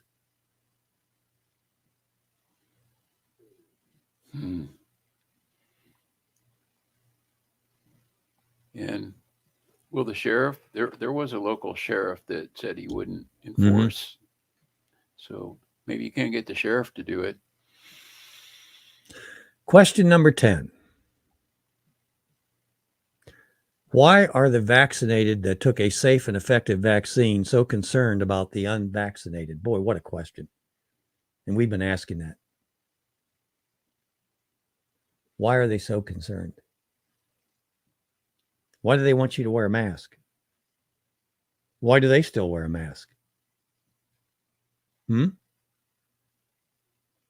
That's right. Why are they doing that? Kind of crazy, isn't it? Kind of crazy. Why are the vaccinated that took safe and effective vaccine so concerned about the unvaccinated? Unless the vaccine actually doesn't work, or this is all political, as charged in my recently filed lawsuit. The dude's aggressive. I will need to see all available efficacy studies showing that each vaccine is indeed safe and effective, which also means that I need legal department to define safe and effective, or else I will have nothing to compare the study information to. He's not done yet. He's not done yet. Those are the top 10 questions, okay? But this one I love. This one I absolutely love. I formally request to be copied on all emails sent or received regarding this letter and the issues it raises. That's crazy. Absolutely crazy. And then he signs it and he gives his qualifications. He's got incredible background. But you don't have to have an incredible background to be able to do what our friend has done here. Using common sense. But it's very difficult. I'm reading this, letting know people that this is happening. So this individual is not acting alone. He has support. I received this information from an email that was CC'd to several people. There's possible support there. Again, call those companies that you're doing business with. Apply some pressure on the other end if you really care about what's going on here and if you really want to change what's going on here. Or tomorrow, watch Cleveland and Cincinnati and see who wins. You have to choose. You have to choose. And there is no way you're out of this game. Trust me. There's no way you're out of it. You're either going to go out and engage the enemy, or they're going to come into your home and engage you, which they've already done. Or they're going to come into your work and engage you. Or your church. If they haven't done it already. Let's see if we can take that call.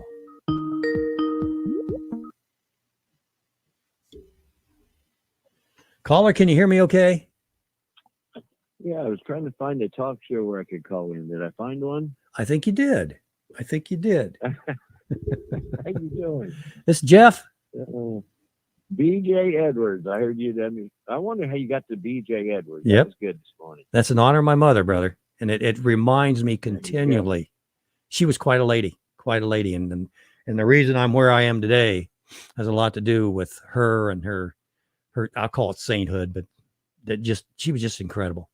Jeff, what's on your mind, brother? So we need more moms and dads to lead the way. That'd be great. Play my song.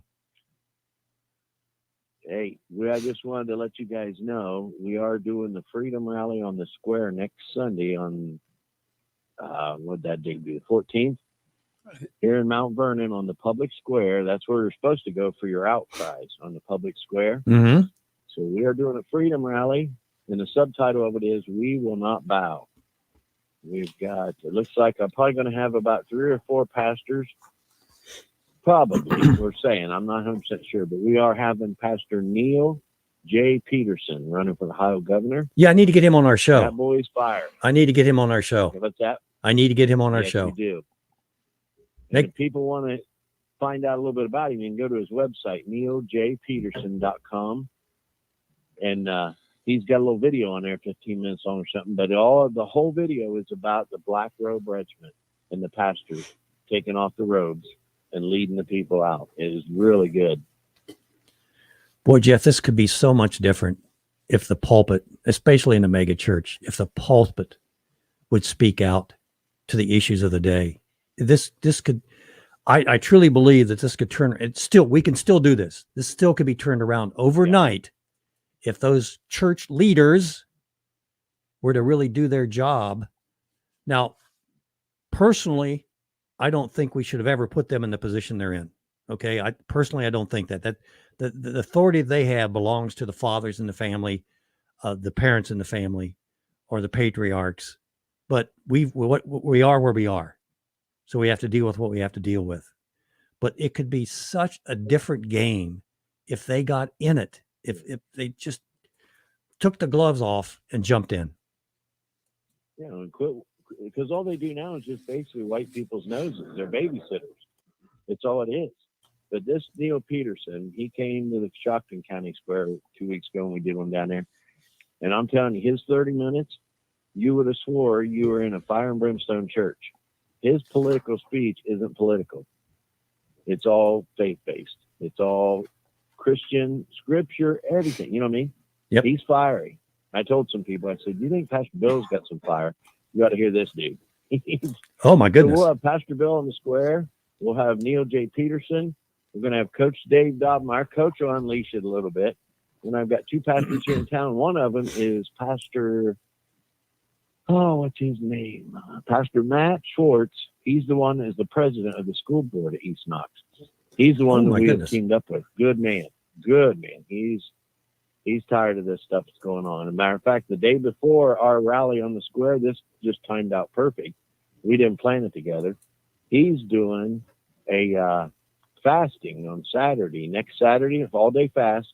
And then in his church at 5 in the evening, it's going to be nothing but just prayer lifted for our nation. The whole day Saturday is fasting and prayer for our nation. And it's right the day before we do our freedom rally, and we have him come up and speak. Now, is this in what town is this taking place? And it's next Sunday. What town? Not this coming Sunday, but next Sunday. Ohio. Mount Vernon. Okay. Yeah, the 14th at 2:00. We'll do 2 to 5. I've got the permit sound set up, everything for sound system. We'll pull our van up there with the stage on top of it, what we call the war wagon. Set the PA up there, and we'll hang a couple American flags off of it. We'll draw the people in and just do it right on the square. Yeah. Probably not a good time of the year for the ice cream truck. No, I just shut it down the other day. I took all the ice cream out of it, letting it defrost, and going to kind of park it for the winter now. It's getting a little chilly. Folks, we might, though, if we feel like I could plug it back in Thursday or Friday, get it fired back up and throw that ice cream back in there and take it up there for a day and then just undo it again. But might be a little chilly, brother. You never know. People still eat ice cream. They do. I do. I do. It's free. It's free. Especially if it's free. Well, make it a hot chocolate truck. You know, Jeff, you're a gem in terms of what you're doing, and you've got a gem of a pastor. And if you've got a pastor there is as good as, if not better than Pastor Bill, then I'll be over there to hear y'all. Yeah. But I'm really excited. It's going to be church on the square. Yep. One of the things that I have noticed in this election, that in where we're located, the city that engaged or elected 2 school board members that were conservative are less concentrated than the other suburbs. They're more like what you're in, Jeff, more in a rural type area, if you will, not as concentrated as where I live, not a college town. And I think there's a lot to be said about that. Of course, they would call us ignorant and uneducated, right? Yeah. Oh, yep. Yeah. They look at me funny when I go in there and read scripture at these school board meetings. Go in there and lay about 3 or 4 scripture on them, and they're just like, but Pastor Matt told me, the school board president there at East Knox, we've been going there and visiting his church on Sunday nights. That's amazing because they get out their songbooks, and it's basically like the old hymns. They've got a beautiful group of people up there that sing. Then he preaches afterwards, and he told me, he said, Jeff, he said, I'm going to tell you right now, when you read them scripture that night at school board meeting, you see the woman beside me with the gray hair? I said, yeah. He said, she's a good old Catholic woman. She leaned over to me and said, about time somebody starts reading scripture in these schools. She loved it, and so did he. Amazing. Jeff Klein, God bless you, Godspeed, and God protect you, man. He will. We just got to march forward. So that's where we'll be next Sunday, up here on the square. So come join us. Thanks for being who you are, and thanks for calling in today, brother. All right. See you, brother. Alrighty. Bye. Jeff Klein is just an incredible, but he's not the only one out there doing this. And if you know of any more Jeff Kleins out there, I need to hear about them. I need to bring them on the program, talk about what they're doing. This is just, we live in incredible times, folks. Incredible times. Time of opportunity. It is, and you have to look at it that way. And that is not your nature, and that certainly isn't my nature. I love to complain. I love to find things wrong. But again, I really have trying to train myself that before I do that, I have to be able to offer a solution for the problem I'm about to bring up. I challenge you to do the same thing. It ain't easy, but it's worthwhile. You're going to bring up another problem. Yeah. Did you have something over there, Mr. Anderson? I didn't. Okay. Going to take a quick break, and then we're going to get into one more item, just a reminder of what we're dealing with. Okay.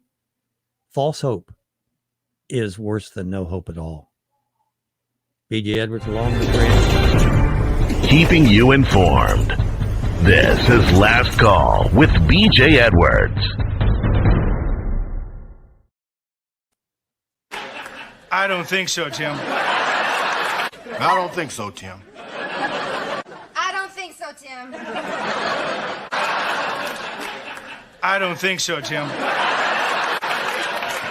George, hold your own nail. I don't think so, Tim. Lisa? I don't think so, Tim. I don't think so, Tim. Got an email from Grassfire this week. It has become crystal clear that Senator Joe Manchin, Democrat, West Virginia, is not on board with Joe Biden's socialist spending scam. During a 7-minute press conference yesterday, the moderate from Mountain State accused House Speaker Nancy Pelosi of holding a $1.2 trillion fake infrastructure bill hostage to pass the much larger spending scam legislation. The West Virginia Democrat also explained, to be clear, I will not support the reconciliation legislation without knowing, listen to this, without knowing how the bill will impact our debt and our economy in our country. We won't know that until we work through the text. But Nancy says just pass it and then read it later, right? Manchin called for the House to vote on the $1.2 trillion infrastructure bill without tying it to the latter legislation. But progressive representatives have refused to do that. They want the entire socialist spending scam passed all at once. And folks, they need to do that. They have to do that because there's a good chance that in a year from now, they're not going to have the control that they have in the House or in the Senate. Not that that's mattered in the past, but they're going to be worried about it. Enough is enough, the good Senator Joe Manchin says. Well, I've worked hard to find a path to compromise. It's obvious that compromise is not good enough for a lot of my colleagues in Congress. It's all or nothing. I will continue to deal in good faith with all my colleagues on both sides. It's time to pass the bill and quit playing games. Folks, it's not time to pass the bill. Money is the power to make decisions. $1 million is a lot of power. $1 billion is an incredible amount of power. $1 trillion, unmeasurable. Just 1 trillion, unmeasurable. People's lives will be changed by that $1 trillion. And here's how they're going to be changed. It's going to create a dependency on the part of those individuals to their benefactors, to Santa Claus, right? And they want Santa Claus to come at least once a year, if not once a week or daily. They live for the government. And the government needs them so they can take money from the taxpayer and exchange it in manners that they want to use, which aren't always good for the taxpayer. Folks, be assured, and this is my humble opinion, be assured that this $1 trillion promise will be met with or without Joe Manchin's approval. And my guess is he might likely fall in line, at least partially, as he is already leaving the door open. Remember what I said early on? What was that? Hang on. I'll use his words. I'll use his words. Let me get back to that. If I can get back to that. If you can get back. Yeah, Manchin called for House and bill without trying it to. I will not support the reconciliation legislation without knowing how the bill will impact our debt. Okay. And our economy. And you know that what you're going to hear is that, well, we're pumping money into the economy. What could be wrong with that?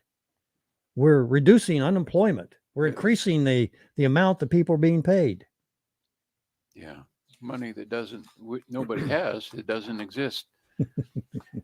So in passing words, I'm going to let Mike Dice share a little bit of popular opinion of our current. Say good night, right? Yep. We got 5 minutes. We're gonna go to Mr. Dice, and then we're gonna get over our Halloween hangover. Yeah, there we go. God bless.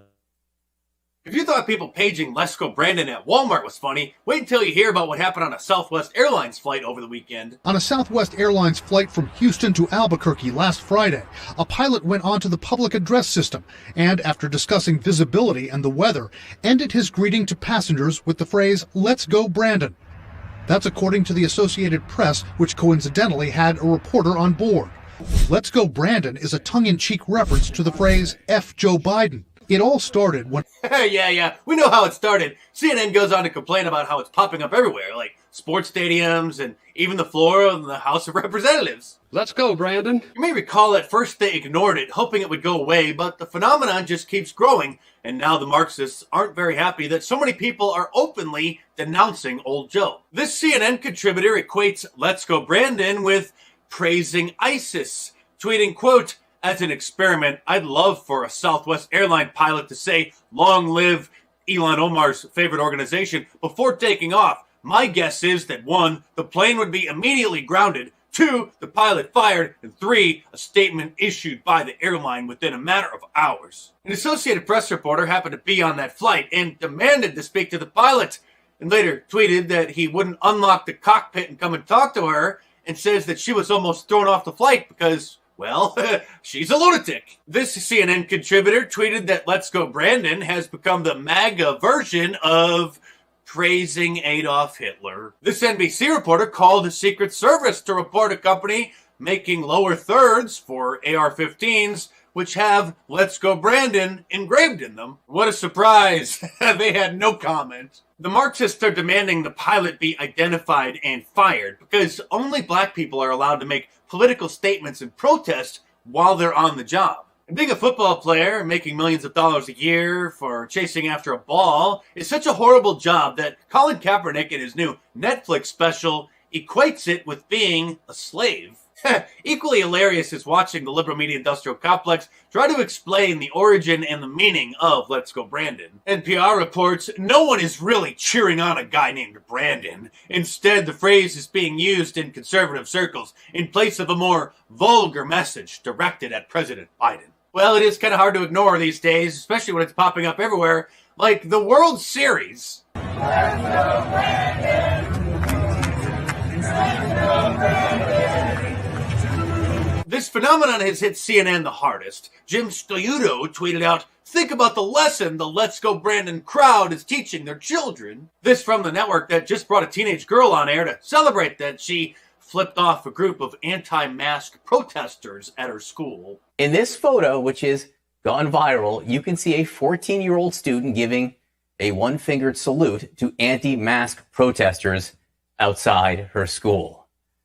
In that saluter there, as we should say, Fiona joins me now, along with her finger, and her mother, Megan Downey. Thank you both so much for being with us this morning. And let's not forget how much they enjoyed spewing profanity after a report said that Donald Trump referred to certain countries as bleep hole countries, dropping the S word 195 times in a day. And these same people crying about how they're going to have to explain what "Let's Go Brandon" means to the kids, celebrated when Robert De Niro shouted "F Donald Trump" live on the air at a Hollywood award show. You probably saw the clip, it went viral, and I'm sure it's the last time that Robert De Niro will ever make the news until his obituary is published. Much to liberals' disappointment, it appears that "Let's Go Brandon" is here to stay. It certainly hasn't reached peak meme market cap yet, because every day... Join us next week for Last Call with BJ Edwards.